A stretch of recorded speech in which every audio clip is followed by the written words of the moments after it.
Hey, what's going on, YouTubers? It's Armed Citizen 76 back at you again with another video here.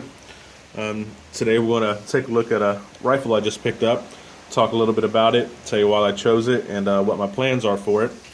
Going to skip straight to the unboxing of it because I know you guys don't want to sit and look at a box that's closed. You want to see what's inside of it. So it's a Century Arms wasr 10. It's a new production.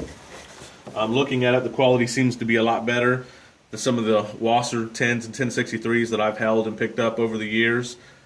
This was always the kind of stay away from rifle. You know, wasr supposedly stands for what a shitty rifle, but I haven't seen any really bad reviews as far as function and durability, and it's just not malfunctioning. It eats anything that you put in it. The only two complaints that were really about it was the magazine wobble and the canted sights, but we'll get to that and talk about the contents of the box right now. With this, you do get the cleaning rod, and in the description of telling you what's in the box, it does not say anything about a cleaning rod. You do get a sling with it. It does not say anything about a sling, or at least on the website that I got this from, which was Bud's Guns. And it also comes with the cleaning kit. And with this particular one here, being it's a newer production, it doesn't have the trap door that you would normally see in the bottom of the AK and a wasr 10. That's where the cleaning kit would slip into the buttstock. That way you could have it on the rifle. Mine came with 2 PMags. It did state that you would get 1 PMag and maybe a different type of magazine, which I've seen some guys get a PMag and a Tapco, but I did get 2 PMags. And what kind of led me to this purchase is, if you guys have been following along and watching some of my videos, you know that I had a Zastava Yugo InPap rifle. It was a good rifle. It shot very well. It was as accurate as you'd expect out of an AK. Very good quality build.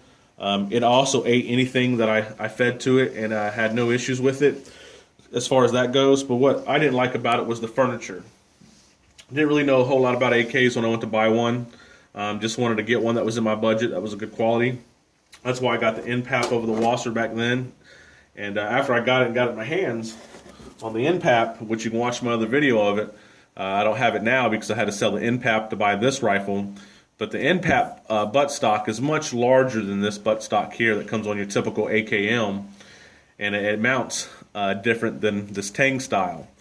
And whenever you try to use the wood furniture, the old buttstock on the InPap, I was having issues trying to see my iron sights, and I was getting some real bad cheek slap.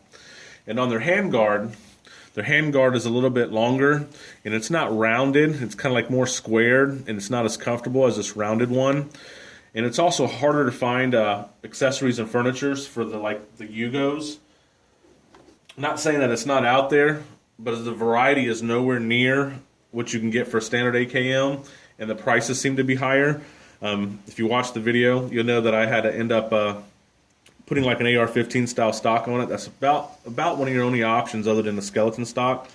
So I had to buy an Ace adapter block for $50, side folding mechanism from Ace for $75, and then I had to buy the buffer tube and an end plate, and then I had to buy a Magpul CTR stock, and just got expensive. And then for handguards, it was either to go with like a Hogue or a Midwest Industries, and being I wanted to put a red dot on it, I went with the Midwest Industries rail, and you're talking another $150. And then it just started adding up, and by the time I was done adding furniture to my InPap, including the red dot, I was at like $550, and I just wasn't real happy with it because it kind of looked like an AR-15, and I wanted AK style furniture on it. And Magpul come out and released their new line of AK furniture, and their buttstock is compatible with the InPap, but their handguard isn't. And you can make some alterations to the rifle and to the Magpul Zukov handguard to make it fit an InPap. I just didn't want to go through all that, so I sold the InPap for $850. So I had an $850 budget on buying an AK. And looking around, it was either buy an American AK like a RAS 47 or a C39V2, which I'm not particularly fond of because they have cast bolts and carriers and trunnions, and that's just not mil spec. It should be forged. The barrels are not chrome lined, and they're not cold hammer forged, which isn't a real big deal. They're real good Green Mountain barrels on those rifles, but I still wanted a cold hammer forged barrel, and I wanted it to be chrome lined because I do probably going to shoot some corrosive ammo through it, and it just helps with the cleaning. So the main reason why I picked up this rifle here was because it was within my budget. I got it at Bud's Guns for $5.88. With their 3% tax and their $6 insurance to ship it, I was at like $6.11 and change, and my local FFL charges me $10, so I'm at like $6.21, $6.22 for this rifle, and that put me within the $850 budget that I had. And being I didn't have to spend, you know, the whole $850 on picking up the rifle, and being it is kind of like a starter AK, I was able to go out and buy the Zukov furniture. Got on Brownell's website, and I had a 10% off coupon code too. They had the Zukov set, the Handguard, the Buttstock, and a Mo Plus grip. The whole set for $199, which was a great deal. You're basically getting the grip for free because these are like $100 each on most websites. So you were kind of getting the grip thrown in for free. Plus I was getting 10% off, so that was an extra $20 off. And then they had the Ultimate rail in stock, and I think I paid $94.99 with it. Plus I got 10% off of that. So that's kind of my plans, is to put the Zukov furniture on it and put the Ultimate rail on it. And on my last rifle, I had a Primary Arms red dot, which held zero and worked perfectly fine. But being I'm using an Ultimac instead of my Midwest Industries rail, heat may be an issue. So I'm not sure if I'm going to go back with the Primary Arms, or if I might bump up to, like, say, a Vortex Spark 2 or something like that. I just feel being on this AK and this quality of AK, which, don't get me wrong, looking at it,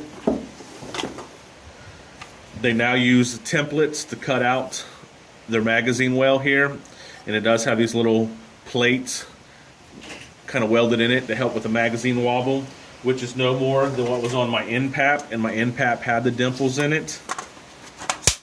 But as you can see, it's got very minor magazine wobble. And then maybe if I put a metal one in there, it'll be a little bit more. The rivets seem to be pretty good. Sheet metal is not steel's not don't seem to be dimpled in. They seem to be pretty good. I think there was one rivet, if I'm not mistaken. Where was it at? Let's see. See, that's how minute it was. Yeah, I think it was right here. The top of it is just a hair, and I mean just a hair. You can see it's not perfectly rounded. It's just got tiny little bit of a flat spot on it, which is no big deal to me. And that was one of the issues with the wasrs that people didn't like, is they didn't put the dimples in it, because when these come into the States, they were 10 rounders and had to be cut out for 30 rounders. So when they did that, you tend to get the mag wobble. And on the front sights, they would be canted so far off, you know, that you could actually see the thing over here like that. Now, when I picked this up out of the box and looked at it and tried to look straight down it, it seems to be pretty straight. But if you look, let's see if I can get a little closer here. You can see the drum. It's like you got to take a little sight tool, AK sight tool, and this drum kind of presses in and out so you can adjust your little sight post. And you can see that's a little bit more drifted to the right than it is to the left, and it doesn't sit quite centered. Now, they might have sighted this in at the factory, and this top front sight post may be off a degree or two, but by the naked eye, I can't tell. It looks perfectly straight. So I'm going to center this post, take it out to the range, and see how it zeroes. And if I have any complication zero, I'll bring it home, I'll field strip it, and I'll get me some side levels and put up there and see how level it is. I did take a piece of dental floss and tie it to the post and string it straight back to the rear sight, and it seems to be pretty straight until it gets about here, and then it does go off to the right a little bit, and that would make sense because the post is pushed to the right. But I've seen some real bad canted front sights, and not just on your wasrs, I've seen them on your arsenals, you know, that I've picked up or I've seen that buddies had. So it's nothing that's uncommon with any AK. So that was really the only complaint with a wasr, was the front sight and mag well. And I think I got pretty lucky on the deal, because I think my sight's pretty straight. Because if your sight was crooked, you know, your cleaning rod, it would be canted too real bad. and it seems to be going kind of, which I can't get it on the camera straight, but it seems to be going pretty much down the center of the barrel. And then also another piece is here on the top of the muzzle. You have this little detent here that you press in to take off your muzzle device, and it seems to be pretty dead center on the top. And if it is off, it may be by a hair, but I don't think it's going to be nothing that's going to be too critical that I can sight in. And if you're worried about something like that right off the bat, I suggest you don't order an AK online and pick it up in your hands so you can inspect it, because it is a little bit of a pain in the ass to change. If you do it the right way, it's going to take you a couple hours. Where I've seen other guys get on here and just pry at it and bend it and pry bars and hammers, and that's not what you really should do. If you can't do it the right way, you should take it to a gunsmith. He's probably going to charge you about $75, but you're going to have to knock out the 2 pins. Then you're going to have to level your sight and get it straight up and down. You're going to have to re-drill the holes and put larger pins in it. That's just what you're going to have to do if you're going to do it the right way. But I've seen guys stick stuff through here and pry on it, but I don't know. By the naked eye, mine doesn't look anything that's concerning right now. Like I said, as soon as I take it to the range, I'll let you guys know. But until next, guys, that's kind of it. My rifle.